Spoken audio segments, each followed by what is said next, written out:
You're listening to Emmy Award-winning host Jordan J. Adams.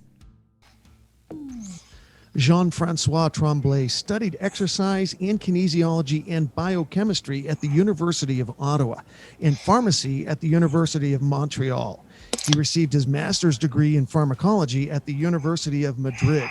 Mr. Tremblay has been researching peptides since the 1990s, and after you listen to the game-changing information he shares with us today, you may be most interested in knowing he compounds his own peptides out of his burgeoning business, CanLab, a Montreal-based company synthesizing and manufacturing peptides in Canada. Jean, thank you so much for being with us today. No, hey, thanks to you for having me. Absolutely. And I guess the first question out of the gate is, how did you end up in this space? It's a pretty heavy scientific background. Why science and why this particular space of peptides? Well, it all started actually, back in the 80s. Okay, I did study kinesiology first, biochemistry. I did 1 year and I didn't finish that one. When I discovered, I was a bit naive at the time, that there was a program of kinesiology. I didn't know that even existed. I knew physical education and I thought that was it. So me, I was interested not in sports per se, but in physical activities, for health. And bang, kinesiology existed, so I went to do that. And then, pharmacy, because I found out, okay, at Ottawa University, a lot of high-level athletes were training at our facilities there in the gym. So very fast training there and eventually working there in the gym, I was confronted by the help of medicine in sports. And I found that fascinating, not so much for the high performance, but about the same time, actually, one of the first book I got on the subject by then, it was a huge book. It was called Life Extension. It was kind of the Bible of on the subject. It was published in 1982. So a lot of things are, not a lot. Uh, the applications are maybe outdated, but the principles are pretty much there. And I was interested in that: physical activities, nutrition, and supplements, and eventually even drugs, because that's what there was there for the purpose of, uh, we would call it life extension, but me, it was more uh, better quality of life, and that's why I went into pharmacy, not medicine, because medicine, they take a sick body and they bring it to normal. And me, I was always interested going from normal to better. So exercise first was the way I chose, then pharmacy, pharmacology. um, I thought they're very viable ways to do that, and it turns out nowadays that they are the ways. So that's how I got into that whole field, because yeah, people think kinesiology, and then I know you're deep in sports, but I was born, I see only with one eye. So I cannot play sports. I cannot triangulate a ball, a puck, a hockey puck. So I never played sports. So I've never been inclined to sports per se. I like to watch sometimes baseball for some reason. I like to watch. It's the only sport I can watch a whole game. Uh, uh, but it was more like how to improve your health, to optimize your function, and longer eventually. So that's how I got into that whole thing of, at the time, peptides were not known, but other things were. So I got into that. And in the 90s, uh, articles started to come out, scientific articles on peptides, and I hooked on that. And One of the first one I really got interested, that was at the end of the 90s. It was in a French magazine, and they were talking about melanotan. And I say, oh, and me, naturally, I'm white like a ghost. Nothing ever worked. And I read about that, and I say, oh, look at this. And I got some. It was ridiculously expensive getting it from the companies back then because the synthesis methods were very costly, but and yeah, it did work. So I don't want to mislead anybody. You said that I was researching peptides, it was not research in academic setting. It was like personal research on me first and other people, gathering data. It's not the kind of research that you would publish eventually. So it was more research like is done today, that whole class of people, the biohacking community. So, and by the way, I strongly believe that the beginning of the modern biohacking started with bodybuilding. Mhm. Um People who are from that era and even before, bodybuilders first, anything that could help to grow the muscles, and they would biohack their body. But they even went a lot into nootropics because they figure, okay, if I can improve my concentration, I'll have better training. And a lot of the first people to tweak with nootropics that I remember were bodybuilders to help improve their performance in their sports. Really, And back then I huh. was immersed in that. That's why I said, when I started to brush shoulders with high level athletes, then I discover things that they were trying, and not only steroids, all kind of things. And but me, the view I had on that is, okay, me, I don't want to be Mr. Olympia. I just want to improve my performance, improve this. What can I take from that without abusing it that will help me to reach those goals? So that's how it was born, so to say, my big interest in that. And yes, eventually, okay, to come back to the peptides. And it's funny because back then, at the beginning of the 2000s, uh, it was easy to be an expert on peptides because there were very few around. You only had to know four or five, and that's it. You were the expert. Now it's a bit more complex. Tell us exactly what a peptide is, and then I want to before you say that, let everyone know who's listening to this, they might want to get a pen and paper out because while we are certainly not giving any medical advice or any suggestions whatsoever, the information itself is so fascinating. And there's thousands of peptides now, and you have some key ones, and some of the results that you've gotten with these peptides is mind boggling. A lot of listeners will have heard, or because for many years, you know, how many times did you see in the National League or the NFL a player getting hurt, and you say, okay, that's it, is out for the season, and first thing you know, the guy is back playing in top shape in 3 weeks, a month.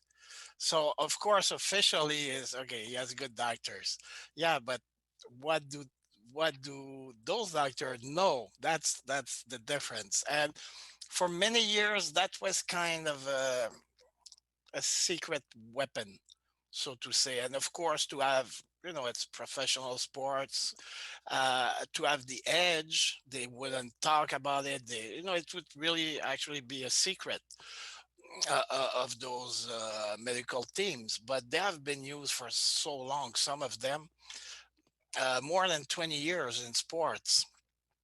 So we'll detail them a bit, but it's amazing. So that's why don't be surprised. A lot of listeners probably already know a couple of those already because in that kind of underground thing, they have been known for a long time. but there is a tipping point where it cannot be stopped. Now, too many people know about them. So, and that's becoming slowly mainstream in the US already, and worldwide after, but it's becoming fast, very mainstream and clinical application. It's amazing. It's like the electric car, Tesla, they passed that tipping point and now everybody knows, nothing can stop them. Basically, it's happening. Guess we'll see. I understand big pharma is trying to get in and pressure the powers that be that will take away yours and other good natured and good, well intentioned compound pharmacies. And it's going to be a big political battle. But I want, before we go down Yes. that road, I want to know what a peptide is, because the practical applications are what will keep people listening. I want them to know, uh, because there's so many different ailments that we're all suffering from.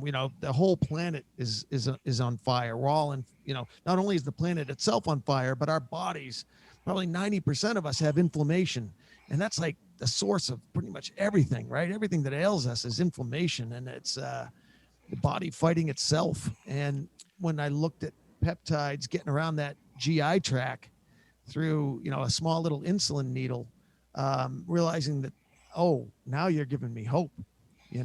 Jean-Francois just gave me hope, because now I can get around my leaky gut and some of my personal inflammatory issues. Mhm. But tell us what a peptide is first. Very technically and officially, it's a linear chain of up to 50 amino acids.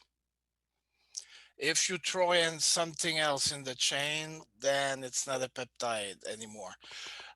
If you branch it out, then you may call it a polypeptide, or it becomes a protein if it gets bigger. So basically, this is it. In general, it's a chain of amino acids, and officially up to 50 amino acids. Not unofficially, for example, growth hormone is a big but still a peptide. It's a chain of 191 amino acids, but it's linear, so it fits. But the people don't call it a peptide because it's too long. But to give you an idea, uh, insulin is too. So that's what they are in nature. In the human body, we produce them naturally. Uh, we estimate that we produce in different cells and organs close to 300,000 in the body. For sure, they have isolated already over 7,000 that they say, okay, this one exists in the body, this one. But we still don't know what they do, all of them, out of those 7,000. Maybe it's hard to put a number, but let's say maybe we know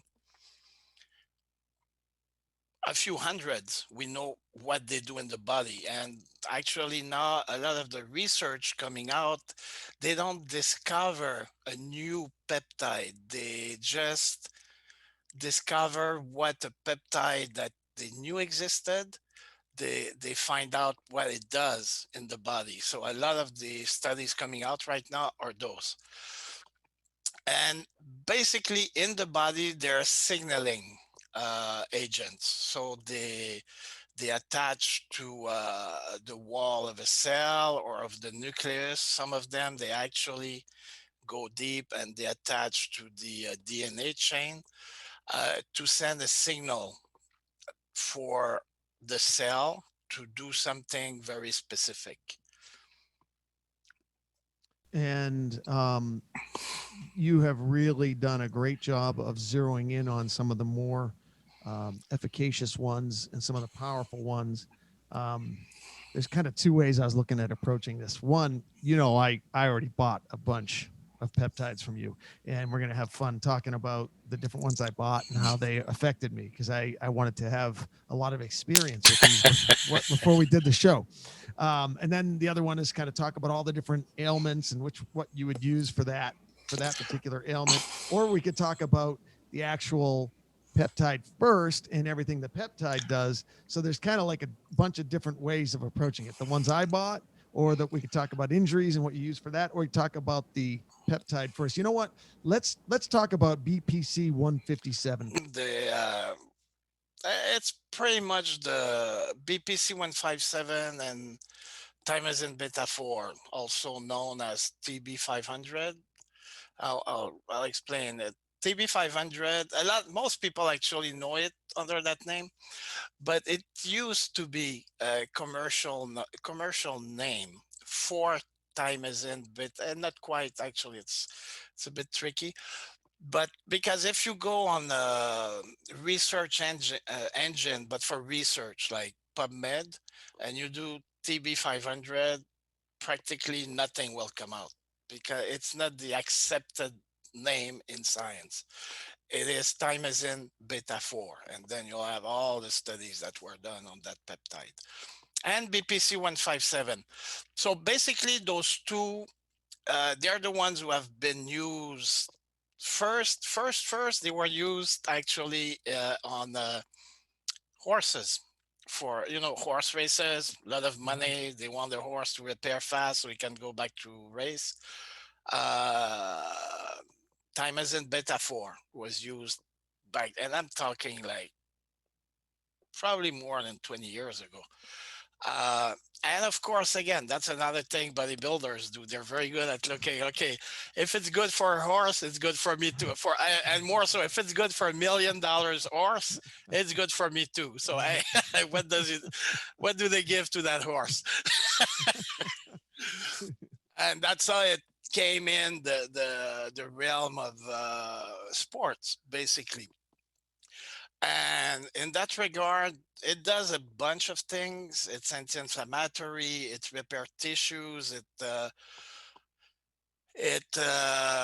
produce angiogenesis. It has effect of its. Okay, I'm gonna make it simple. BPC 157, thymosin beta 4. They repair everything. I haven't seen one thing yet that they wouldn't do anything. Or, for example, I've seen people with something and they would ask me, do you think it's going to be good for this? Uh, I don't know, for a condition. And I would look it up. No research on that. Nobody looked into it. I say, I don't know, try it. They would. And yes, it was good. I never saw somebody came back to me and say, no, it didn't do anything. It I call them I call them moron proof peptides because you cannot go wrong. Yeah, right, right. 95, I don't want to go 100%, but if you don't know what you're doing, just take those two, and 95% of the time it's gonna work. So, and one thing though, before we continue, I want to talk about their side effects of peptides in general. We live in a society where we are used to side effects, right? You take a pill, a drug, side effects. Well, peptides are not drugs. They, again, talking about thymosin beta 4, it has a lot of different activities. It's like a keychains with many keys. So different parts of the molecule signal different parts of a cell, for example. But what people think is, okay, a drug, if you have high blood pressure and you take a drug for high blood pressure, it's going to bring the pressure down, your blood pressure down. But if you don't have high blood pressure and you take that drug, well, your blood pressure will go down anyway. So now you're going to be hypotensive. A drug pushes its effect. Either it's needed or not. You take the drug, the effect happen. Peptides, they're very selective. It won't heal tissues if there is no tissue to heal. It won't provoke angiogenesis if angiogenesis is not needed. It's gonna do only what is needed and where it's needed. Mm. So you basically that makes them without side effects. We produce them in the body already. Those we just take more, and they have studies, human studies that have been done on thymosin beta 4, where they give them ridiculous amounts that in the word of the researcher they stop because they say, well, we'll stop at that dosage because nobody will ever take that much, and no side effects. Mm. So that's one of the main reason I like working with those, because it's not, no, nothing bad can happen. uh there are cases where, okay, let's say you have an autoimmune condition and you take BPC 157. Some people, they will have a reaction to the BPC autoimmune response. But see, that's not a side effect of the BPC 157. Right. It's an effect from their condition. Right. Like somebody who's allergic to peanuts, he eats peanuts, he gets a bad effect. But you're not going to say, oh, that's a side effect of peanuts. No, it's an effect from that person's condition. So with peptides, the same thing. They don't have side effects, but you may have a condition that the peptide will trigger that condition, and then you have to work around it. There are ways to do that, but basically that's it. There is you practically cannot overdose on them. So if mistakes are made in dosage, well, nothing, nothing happened, and they're ideal to work with, and they're so multifunctional. Again, thymosin beta 4, you'll use it either you have a teared ligament, either a broken bone, you have liver problem, lung problem, heart problem, kidney problems, brain problems, name it, it's going to be good for it. Same Shocking. for BPC 157. It's shocking. I mean, It is. It this is. information is And so it has been important. known for a long time. Just that even pharmaceutical companies, they knew about those. They just didn't say, they just, Can't patent it. as long as it's, yeah, they can't patent it. So they say, we'll just shut up about those and we'll push our things. Uh, Now they kind of found a way to work around it. But yeah, it's amazing. And again, I could talk without for hours the kind of results you get. But to come back to those two, repairing peptides, because I know a lot of your listeners are more so in combat sports. I assumes they hurt Oh themselves yeah, quite often. yeah. That's it's an Um, inflammatory sport.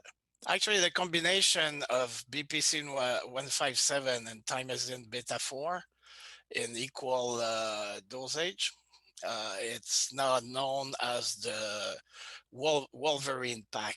I love it. I love it. I love it. It's because it turns you into a mini Wolverine. Not don't go. No, don't ask a friend to shoot you to see if you're going to repair from that. But you understand, you cut at least in half the time of repair. I have leaky gut, and that's been one of my issues. And so repair is a big thing because I need to get the what they call the endothelial walls, so that my two systems, the blood system is not merging with the digestive system and vice versa. And then I'm getting that inflammatory response because my immune system is seeing these foreign bodies and starts attacking itself. So every time I eat, I'm getting brain fog and I'm crashing, and I don't want to eat these days. So when I found out about the BPC 157, and I realized I could just go around the track, through the injection, which we'll talk about a little bit. It's in, if I can do it, anyone can do it, because these needles are a joke. You literally cannot feel the needle. I mean, it's like I cannot feel the needle. It's zero impact.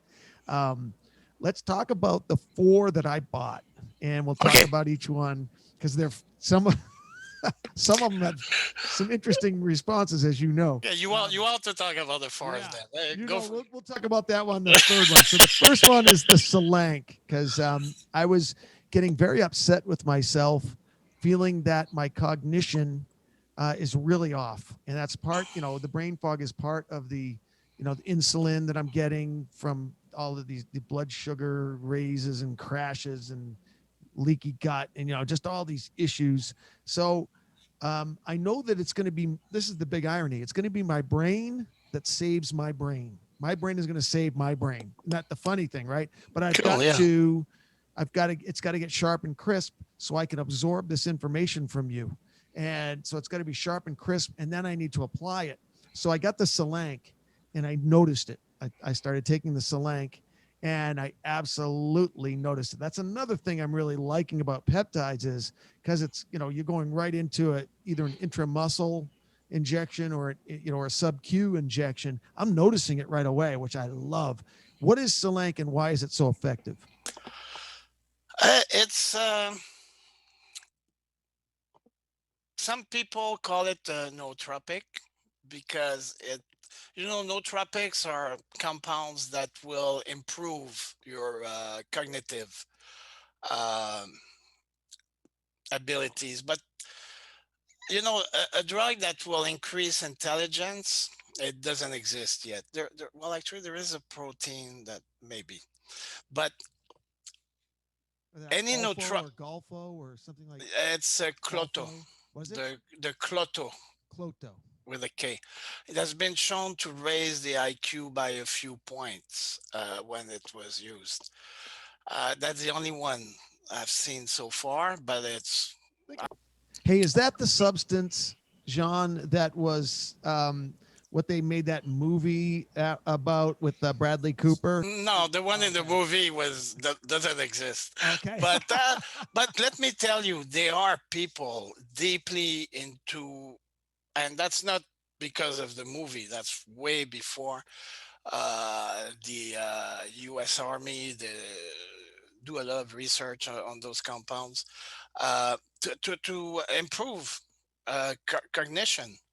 A lot of money is invested in that, and one day I'm sure, and things are going faster, we may live to see it, where they will come up with something.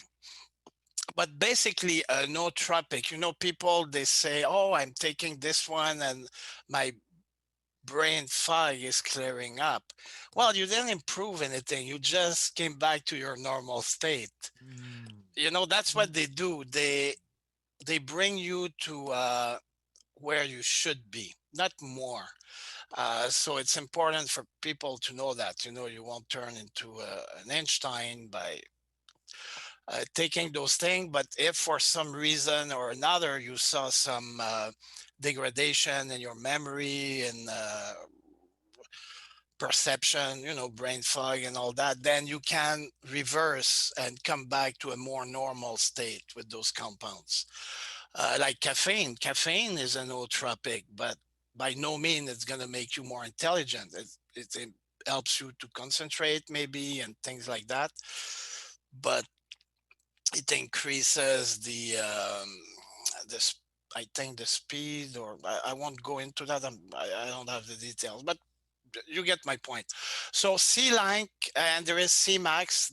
They came out of Russia. Selank. Yeah, and the other one semax, Semax. They come out the first peptides to ever come out, and I'm talking 50 years ago. First research on peptides known uh, was done in Russia, and it was done It was a Cold War, so same as in the U.S., the military they grab doctors and they say find something to better our soldiers. And there is this doctor Kevinson who started, and he found peptides, bioregulators. It's a category. Epitalon is actually one of the first he found, and that gave birth to a whole line of peptides, bioregulators, and other, selank, semax for the brain. And they're actually selank and semax. They are on the essential essential list of compounds in Russian pharmacies. That list, I believe, it's a compound that the no pharmacy cannot have in stock all the time because it's used in emergency. You get a concussion, you use those right away. Now there are other peptides that are amazingly good, but you will mitigate a lot the bad effect from the concussion, like big time. So uh, they're kind of essential for Russians. They believe the health government. They say no, those two, they have to be in stock all the time. So that's what they do. They increase the blood flow in the brain. They uh, I always mix them up. One of them uh, has a receptor on the GABA receptor, so it helps you to concentrate. Um, they increase Cmax, I think, but they both do about the same thing. I'll explain the difference. Now, I always found they have like two levels of action. So now the first basic level, they both do the same thing. They increase BDNF, the brain Oh yeah, neurotropic neuro factors. derived neurofactors. Yeah. Well, that's it. No, the ongoing repair of brain cells, I think like by 800%, which is amazing. Wow. So that's the base. Basically, they're really good, and most of the time, that those are effects you won't feel. It will happen, or you'll see it maybe after a month, 2 months, 3 months of use. You'll see things improving. Then they have a second effect of level of effects, which is the more nootropic effect. So one of them, again, I'm a bit dyslexic. I always mix them up. One of them is helps for concentration, a bit like coffee, but without the jittering. And the other one increase is more of a calming peptide, so anxiolytic. It reduce anxiety. So those are more immediate effect. You take it, you get that effect, but it doesn't work for everybody. So I would say about 60% of people will get those effects. So that's why many times you'll read people, oh, I've tried it and it didn't work. It doesn't work. Yeah, it works. It didn't work for that, but the rest, it definitely works.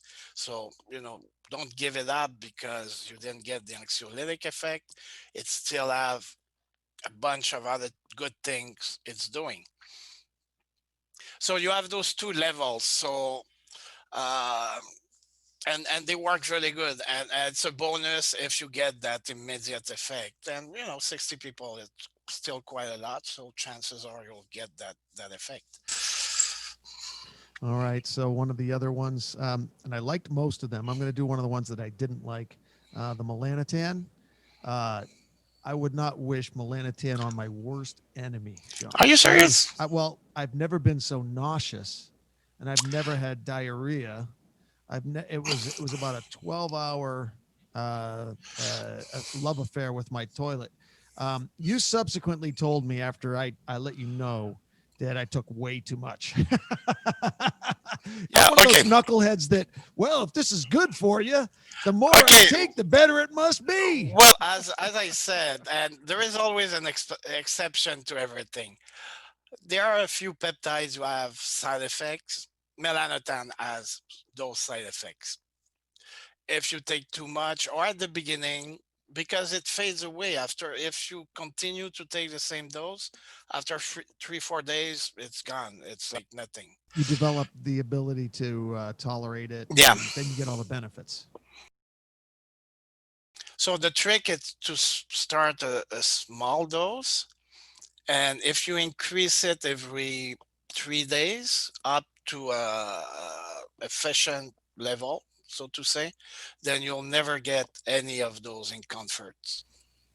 Interesting. You should have talked to me before I you know. I was started, just not after. I get lazy. I get lazy about the details, and I filled up half the needle, which is like 40 or 50 Mm, milligrams. I think you almost fell off your chair when I told you the amount I did on my first time. yeah. How much are you supposed to take of that just on your first time? You've never had it before. Me, I like to start with a quarter milligram for 3 days, then half a milligram for 3 days. To come up like that, then after about 8 days, you reach 1 milligram, then you cruise at one, and it's gonna take about 10 days. You'll start to see the tan coming up, because it's the other way around. When you tan in the sun, it's first it's the outer layers who get dark. With melanotan, it's the deep layers that get dark first, and they slowly come up. So that's why it takes like 7 to 10 days, and eventually, whoop, when it start to come out, then you start to see the tan.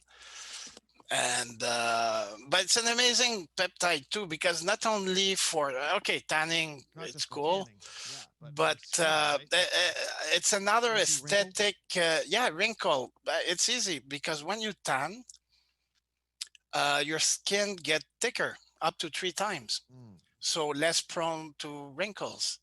Ah. That's why dark people, blacks and Asian with they have more pigments than white people. They have a thicker skin, so they wrinkle less. Wow. Plus, and then you're gonna say, yeah, but you look at all those people who are super tan, white people, and they all, yeah, because they tan in the sun. So yes, they got that thickening of the skin, but they get the damage done to the skin by Mm. excessive UV light exposure.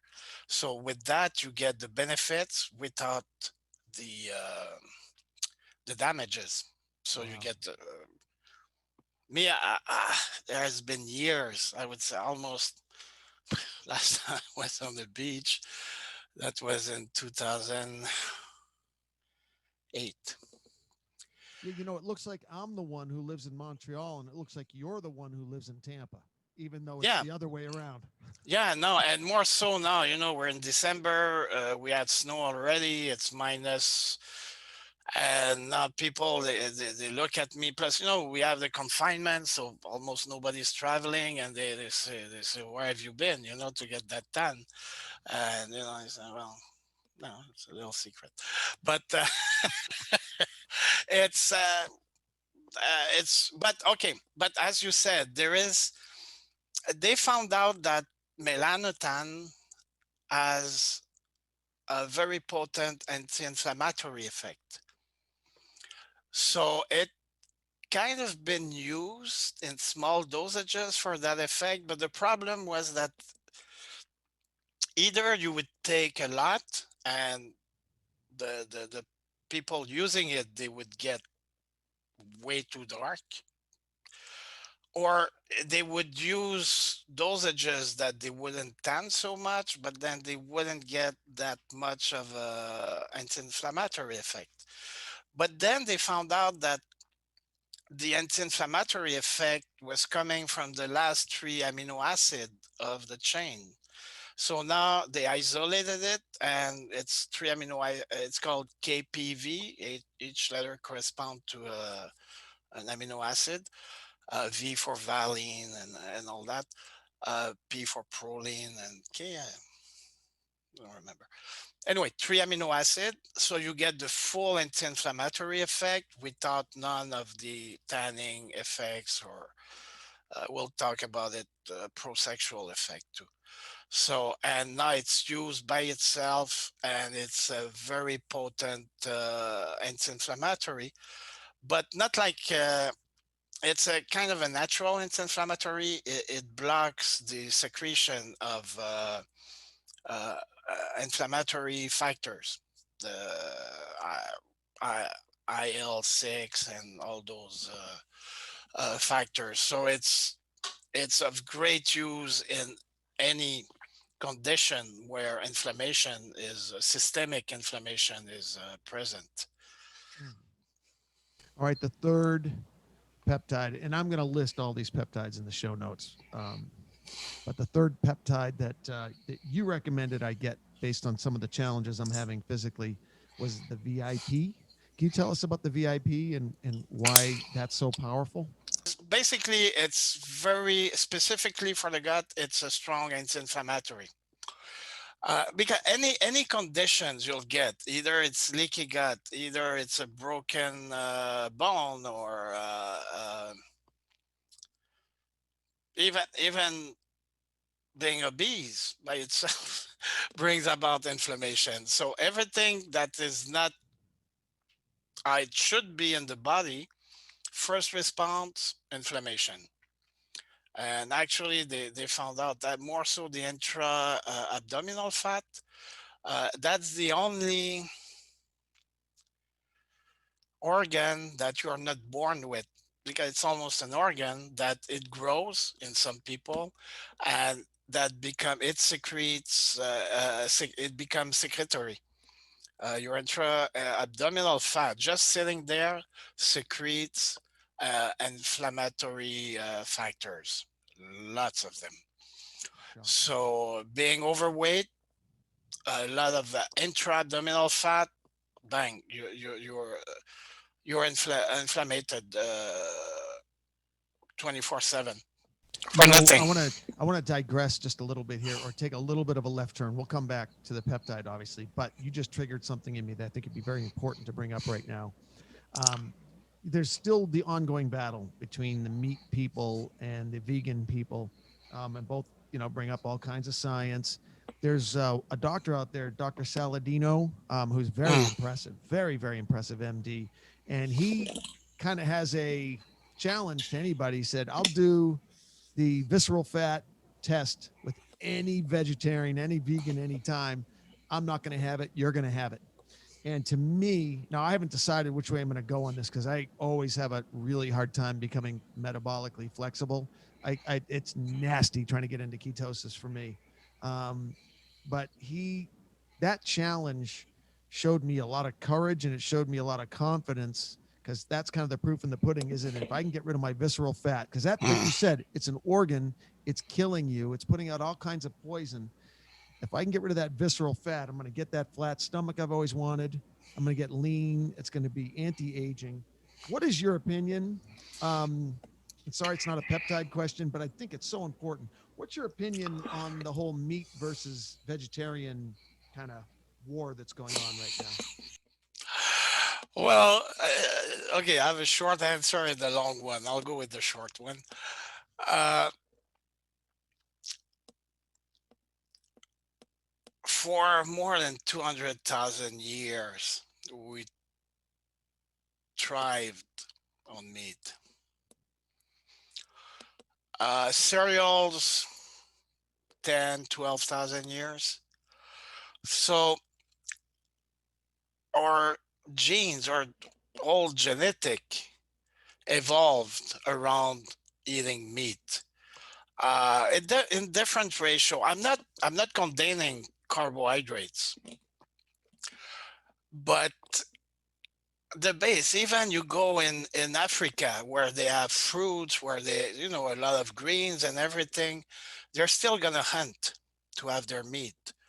Uh, Humanity thrived on eating meat and organs and brains and everything, because for my man was not just a hunter, he was a scavenger too, because he couldn't find always prey, but he could find carcasses. So he would eat what the animal could not reach, which is the brain and what's in the spinal cords and inside the bones.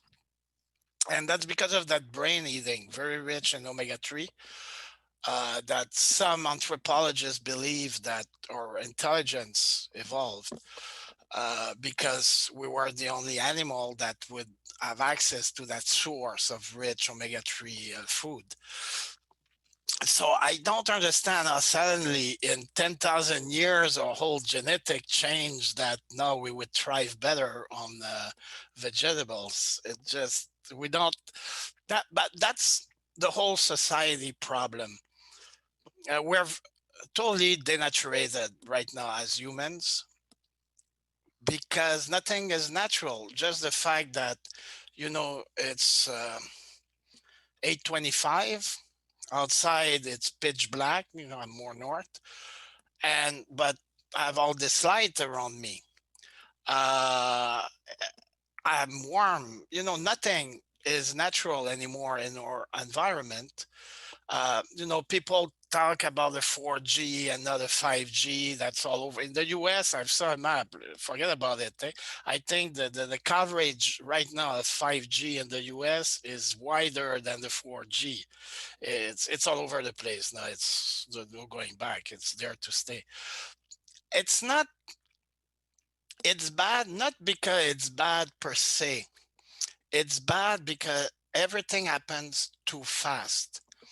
If for some reason there was an increase in the electromagnetic fields on the planet, equivalent to, let's say, 5G, but that increase would happen over a few thousand years, then we would adapt to it and it wouldn't harm us, you know, slowly, because we're slow to adapt. What the problem is, it's happening like that. Today it's not there, tomorrow it is. So everything happens too fast. We don't adapt, uh, and then we face all those trouble because of those things. They're not bad per se.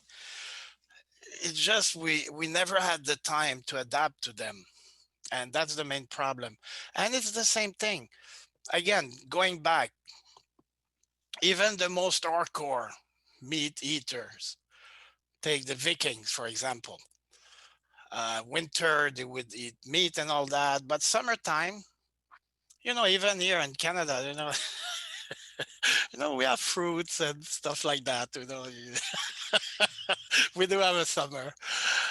And let me know that if they would find a tree with apples, they would eat the apples. They would say, "No, no, me, I'm a meat eater." No, they would eat what they find. Or if they would find a honeycomb, hey, they would jump on it. They were forced to eat meat only in the winter because that's all they had. To the and for the most extreme north, that thing about the uh, how do you call it, Eskimo people. Right. They say, oh, they eat it. No, you know what they ate the most? I think their diet is 90% fat because they would thrive on fat, not on meat. They would give the meat to the dogs, actually. Wow. So it was almost like at least 90% fat, and they would thrive on that. And, so you have the genes and everything, but it's not that clear cut. And maybe, yeah, some people adapted because some people eat cereals and they don't have any problems. So it's probably part of that slow adaptation to that new thing that came about 10, 12,000 years ago, when we started to agriculture and everything. So it's not that clear cut, but I don't think you can totally eliminate meat from your diet. It just doesn't make any sense, because you'd be missing too much that you will just not find in the green world. vegetarian, vegan world. vegetarian, vegan, no, you just won't find it. And, I don't want to attack or anything, but there are studies that show that, we're talking about IQs, that actually vegan diets actually lower a bit, few points, your IQ.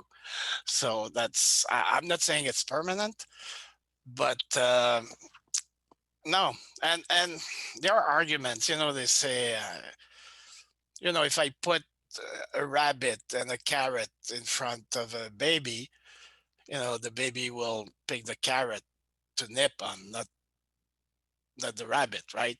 Yeah, well, that's not an argument, because now take that same baby a bit older and don't give him anything to eat for a week, and put the rabbit and the carrot again.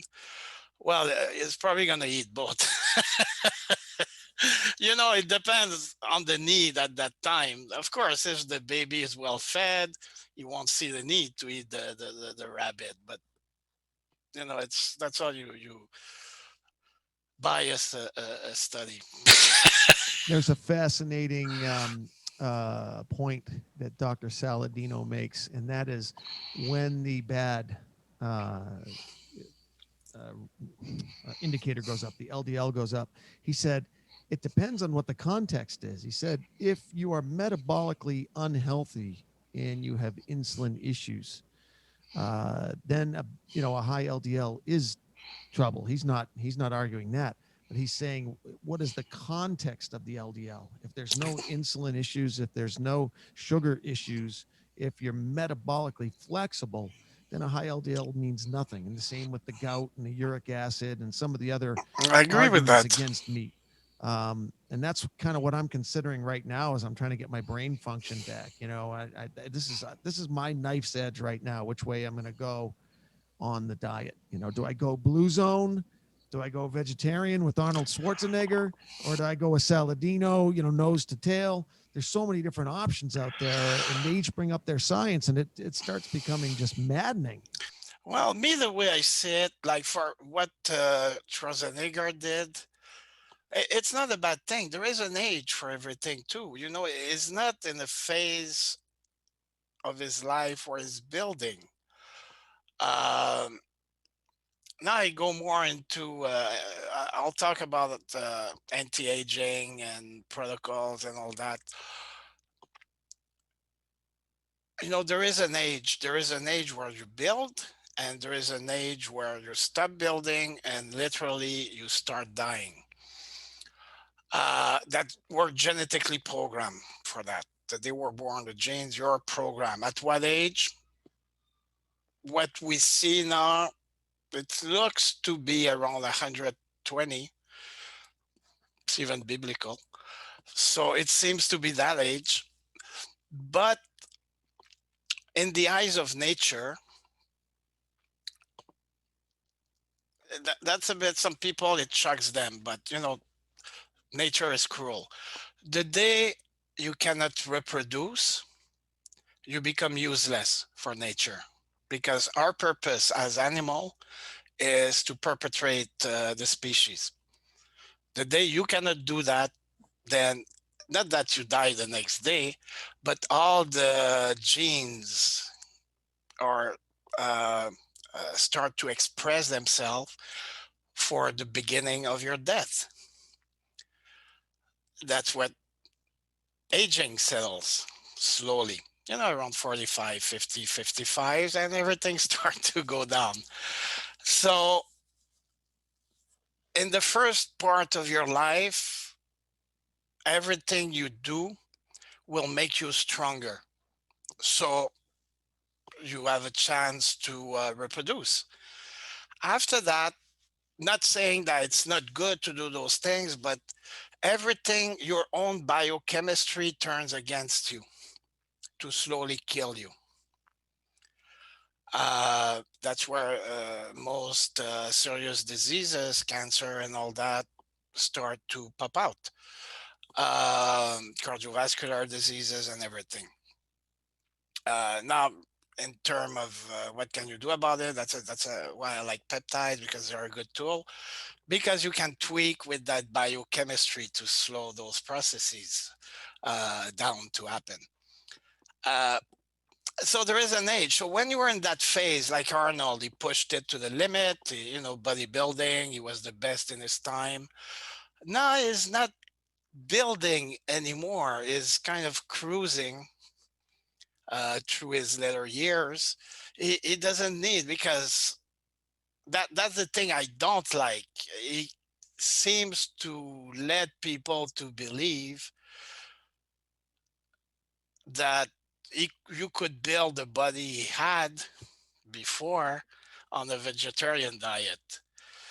And all those, there is a few bodybuilders that come out and yeah, but they all got those physiques eating meat and a lot of it. So, no, it just, if, but that's okay. Again, that's what we see with the younger generation. I think we're pretty much in the same age group. We're nowadays, we're technology era. The only time when I was young where I would see what would be a cell phone, or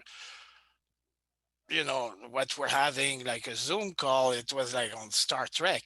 That was like whoa, and we could only dream of those things. Now they're born with that, so and they kind of forget things from before. It was not only us, but imagine like 100 years ago, 1,000 years ago, 10,000 years ago, that whole technology pushed them to look forward only, not backward. You just look backwards. As I said, look backward 200,000 years, 100,000 years, 20,000 years. Meat, meat, meat, meat, meat, meat, meat, all the way. We wouldn't be here otherwise. Or it's like those people, they say, oh, the sun is bad. Well, if it was that bad, as a species, we wouldn't have made it up to today, because again, for literally ten of thousands of years, we were naked in the sun.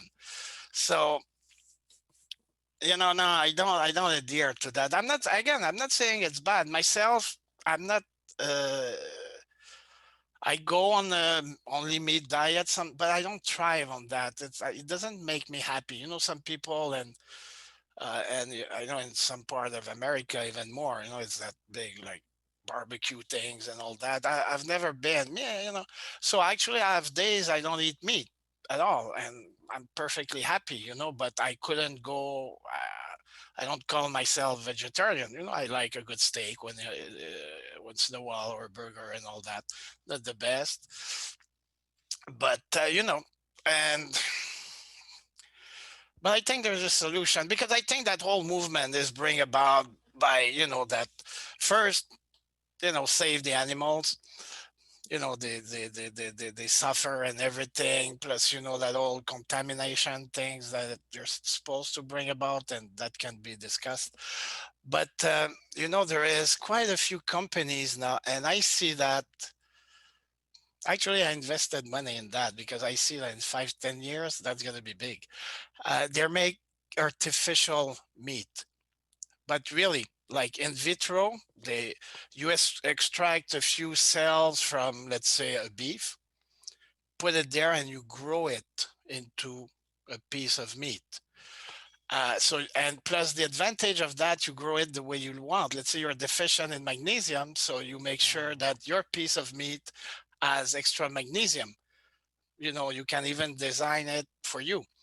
Uh, and that's happening, and you solve the problem, because to make that, you don't kill animals, so Yep. no animal has to And they didn't suffer. eat a bunch of grain and a bunch of, glyphosate covered corn. Exactly, you solve all those problems. And I see that. You look it up on Google, you'll see that I found like 12 companies at least that are working on that right now, and they're able. They made one burger that nobody could tell the difference, Wow. except that burgers cost like $100,000 to make. Now they have to bring the prices down, to improve the technology. But that's the next thing that's going to come out. Hopefully, before some government decide, it's illegal to eat meat and they're going to ban that technology. Who knows? But that's going to become big. All right, before we get into the fourth peptide that I bought and the very interesting side effect that it had, I want to remind everybody we're talking with Jean-Francois Tremblay, who studied exercise and kinesiology and biochemistry at the University of Ottawa and pharmacy at the University of Montreal. He obtained his master's degree in pharmacology at the University of Madrid. Mr. Tremblay has been researching peptides since the 1990s. And after you listen to this game-changing information, as we really do a deep dive, you're going to be really interested in finding out how to chat with him about the fact that he makes his own peptides now. He compounds them. He has a burgeoning business called CanLab, CANLAB. It's a Montreal-based company that's synthesizing and manufacturing peptides in Canada. All right, my fourth peptide, Mr. Tremblay, was PT141. I wanted it because I wanted to increase my lean body mass to fat ratio, because that's almost the definition of anti-aging. I don't care how big I get. I want to stay small. I just want my lean body mass to be very high in comparison to my visceral fat and my sub-Q fat. Well, that's what I thought it was going to do, and I hope it is still doing that. But it had an interesting side effect. Yeah, no, actually, they started calling me the human tripod. actually, the side effect is the main effect of that one. It won't do what you were hoping for, but yeah, It's a you're nice gonna side get effect to a have. very healthy tripod. That's for sure. I mean, for like 12 hours. And look, we're adults here. It felt really good. Like, it was good feeling.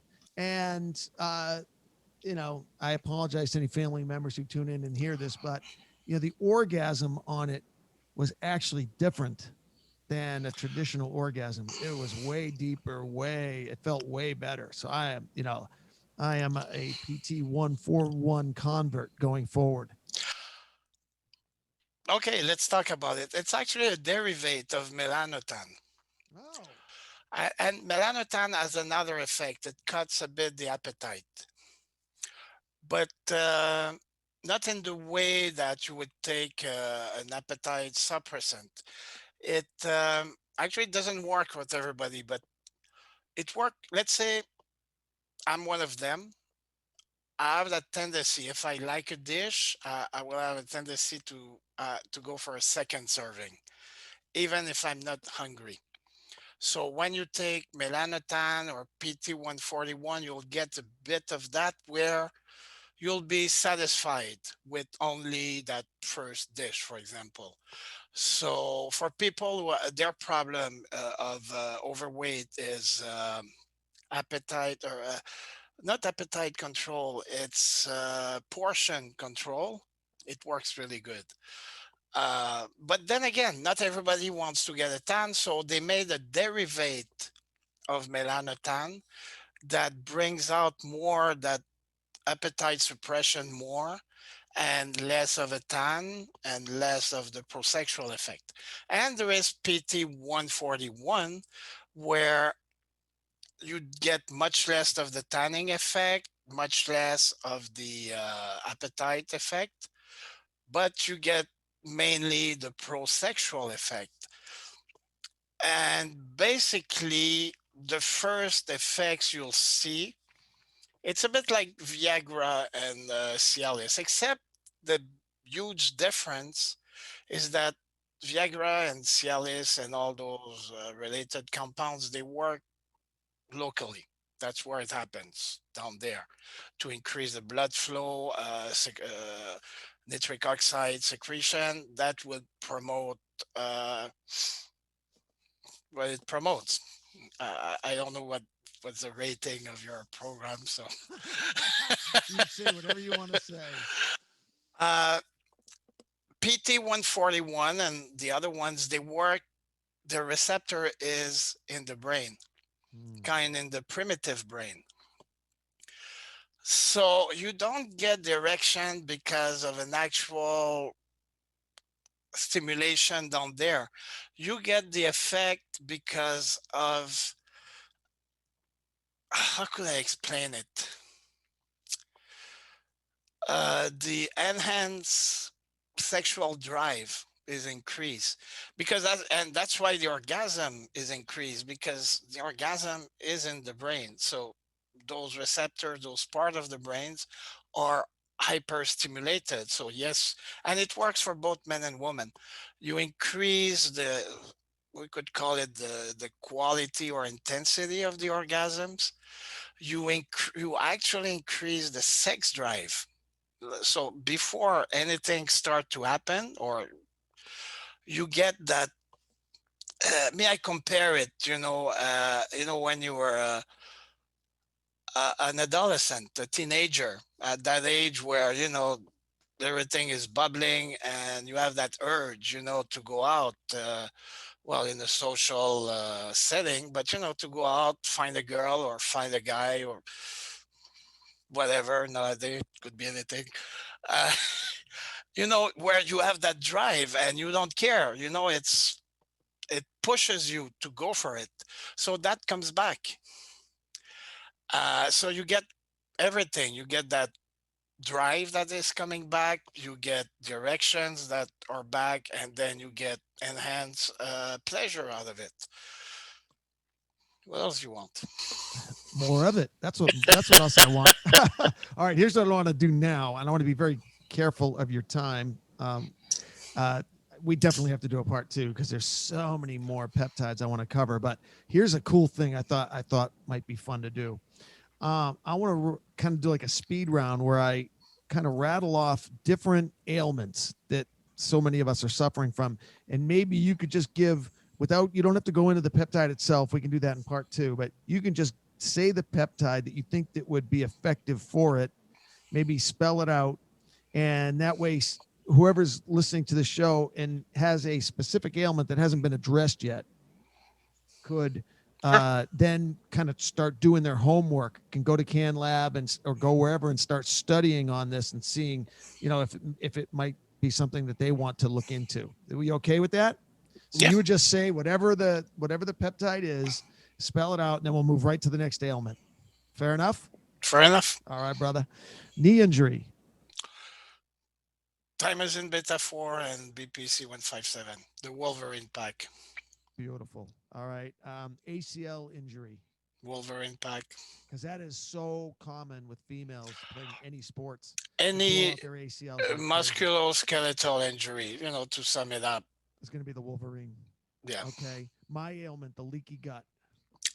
Specifically BPC 157. It Again. has that extra edge. Okay. A little trick. I don't know if I told you at the time. It repair amazingly good the guts, but you know that almost 80% of the guts is built from glutamine, right?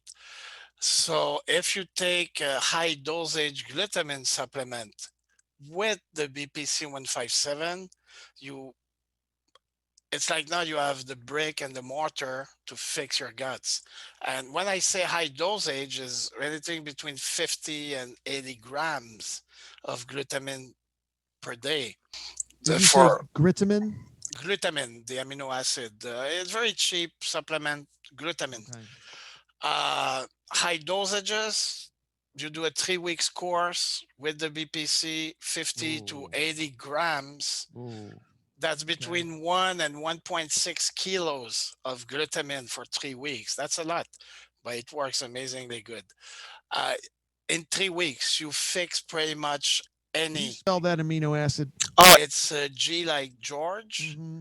Lutamine, I got it. glutamine. Okay, Yeah. got it. Got it. So that's the brick of That's the the brick guts, that you and do in the BPC conjunction is the with the BPC cement 157. that will Got me excited, fix bro. it. You got me excited. Listen, to give you an example, I've seen many times. We cannot talk about healing in that Mm-hmm. case, but total remission of the worst case of gut problem, Crohn disease. Oh yeah. total remission in 3 months. Jesus. I absolutely guarantee after this talk with you, I'm going to get a lot of vials of the BP 157 and go get, and I will do this protocol and circle back with you. Well, we'll do a part 2 before that's over, but then I'll circle back in 90 days because that's my big thing, man. And, you know, it's hard. I'm sure people come to you, man, and they're hurting, you know, and it's like, To some degree, it's actually everybody's problem. is that right? Yeah, everybody nowadays has, to a degree, got permeability. Interesting. Is that the glyphosate that's on everything? Glyphosate, gluten for some people, diet in general. The only people who wouldn't have it again is like that guy, only meat. If he had been on only meat all his life, probably he had that problem. Probably took a while to fix. It's probably fixed by now, but he could have saved a lot of time, like a few weeks, and it's fixed. Wow. I'm so excited. All right, let's go to the next one. Brain injury. Selank, semax, BPC 157. They are FGL peptide, which it's a brain peptide. And if available, hyperbaric chambers. Do both. You take your shot of peptides, maybe 10 minutes before going into the chamber. Drive it deeper into the tissue. That's right. Interesting. Golly, this stuff is awesome. Obesity. Oh boy, I wish. Okay, there are peptides that help, but we all know about fat burners, right? There are no peptides that will make you burn fat, like caffeine, for example. It's known to raise a bit metabolism and it's going to make you burn a bit more fat. There is no peptides that do that. There are peptides that what it will do is if you diet, you're on a sound diet, if you exercise, it's going to make your diet and your exercise work better. It's going to optimize your metabolism. So those things you're going to do to lose weight are going to work better. So sorry, people, you still have to diet. You still have to exercise. You cannot go around it. But at least you're going to see faster results. You're going to get that extra help where you're going to get more results from what you're doing. So in those cases, there are peptide, a category of peptide that they are growth hormone secretagogues. So they increase your own secretion of growth hormone, which is known to help mobilize the fat out of the fat cells. So, so if you're on a diet, you exercise, the whole environment is there for those that fat to come out. Well, growth hormone helps that fat to go out. So it's going to make it happen faster. And that's actually specifically, it's very good for intraabdominal fat. Usually, many people, it's due to low growth hormone levels. So those peptides are really good for that. Now, there are more other peptides like MUT-C, it's called. It's a fairly new peptide. And that's I would call it the king of metabolic optimizers. It was first studied to treat metabolic syndrome, which is overweight, insulin resistance, high blood pressure. And it works on all fronts. So for example, when you're overweight, almost automatically your insulin resistance increase, which is really not good. So that peptides brings back your insulin sensitivity very fast. It makes the mitochondria, which is the fireplace where you burn your energy, it makes them work better. So the whole metabolic processes around that fat burning process are gonna work optimally. So it's gonna help, and and it's gonna make you favor fatty acid instead of glucose as the primal source of energy. So in the presence of both, it will pick fatty acid first. It will make the cell, the mitochondria, pick fatty acid first. So you- you'll burn a bit Kind more of that sound fat. like that knife's edge we were talking about, where you have to become metabolically flexible. We're not saying you have to be a ketone burner all the time, or you have to be a glucose burner all the time, but we are saying you want to kind of pulse it, right? Like kind of like just like if you were Exactly. making. And to come back to what we talked before, I believe in keto diets, but I don't believe to be on keto all year around, because evolution, that was not it. You know, summertime fruits, honey, a bunch of sweet stuff. Uh, you know, it was cyclical, even in the life of those people. The only time I see a keto diet to be more permanent in the case of serious disease like cancer. So you starve the cancerous cells from glucose, so it helps in the therapy. But it's a therapy, it's not a way of life. If you're relatively healthy, I don't think it's healthy to be keto all year around. Okay, fair enough.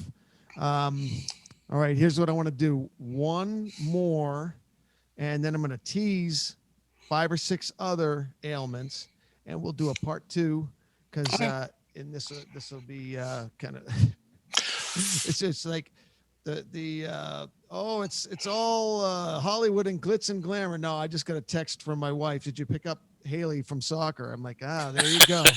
There's the glitz and glamour of Here's the bell. It's United time Fight to. Alliance. Yeah. So we'll tease heart disease, cancer, building muscle, anti-aging, diabetes, athletic performance, inflammation, sexual performance, and shoulder injuries. Some people could probably figure out some out of those. And then we'll talk about some other peptides that we haven't talked about. There's so many good ones. Epitalin, and let's see, is that LO37, IGF-1, cerebrolysin. There's so many fun ones to talk about. Let's do a part 2. Sure. I'm gonna go. Is that okay? I'll go grab my daughter, and then No, it's a very good idea. and that way we can grab a cup of Joe or whatever and refresh ourselves, and then we'll come back and do a part 2. Okay, sir. All right, brother. All Thank right. you. Talk to you again Yep. soon. Talking a little. For our full schedule of fights on the NBC Sports Network, CW and ABC affiliates, visit UnitedFightAlliance.com. United Fight Alliance. United we fight.